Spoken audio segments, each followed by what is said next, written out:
Hello everyone, I have made my project on data analytics with R on the topic Census of India.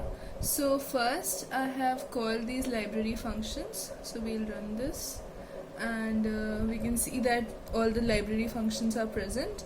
Then I created my Excel sheet called census.csv. So and I have used this in DB. I have saved this file in DB. Then we can view this sheet. Here it is. So we can see that in this sheet we have many columns like rank, state, names, population, percentage, males, females, literacy rate, rural, urban and area. And we have around 30 records, which are 28 states and 1 union territory, that is Delhi. So then I started by creating a category called region, and first we'll begin. So I have assigned the value NA. So when we run it, we can see that we have an extra column region and all the values by default are NA. Then I have assigned different regions and I have classified some states under regions. So we have 6 regions: North India, South India, Northeast, Central, Western, etc.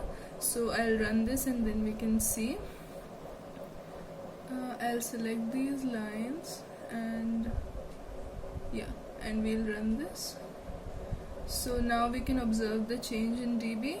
Like you can see that in the region column it has been assigned. We can now use distinct function to observe the different regions. So see, when we use the distinct function in the console, we can see that there are 6 regions in total. Now we can use the summary command to actually observe the summary of the entire database. So I've used summary, and when we run it, we can see that in the console we have the entire data summarized. So we begin with rank. The minimum rank is 1 and mean is 15. Then we come to states and union territory. Population, you can see that the minimum population and mean population, maximum population, and similarly in all different criterias we have the data. Okay, then we'll move on to the aggregate function. So we have created different regions. So accordingly we'll use this aggregate command and try to save the data in HP. So when we run this, we have an HP database which we can view. So let me view this. So when we view HP, so we have in group 1 we have all the distinct regions, that are 6 regions. Then we have the aggregate of all the states that are present in different categories. So we have the categories like population, percentage, all the different categories with the average. Moving on, we will okay, so we can view the top 5 datas. Like, let me run this. So the top 5 states which have the maximum population, we can observe according to the regions and like all the details about them. Then using tail command we can view the bottom 5. So you can see 25 to 29 ranks, different states are there. Now a feature of tail command, we can see that the most of the states which have the least population actually belong in the northeast region, and they have lesser area compared to the, if we see using head command, the states at the top. So this is some analysis that we can do using head and tail command. Okay, so now we move to the data manipulation part. We can view data using ggplot. So I'll run this, and we can see a region wise graph. I'll zoom it.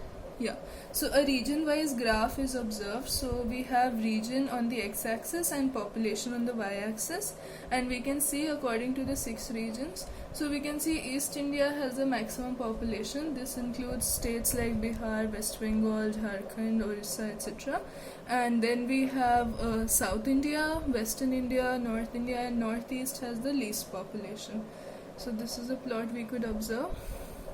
Then we move on to this.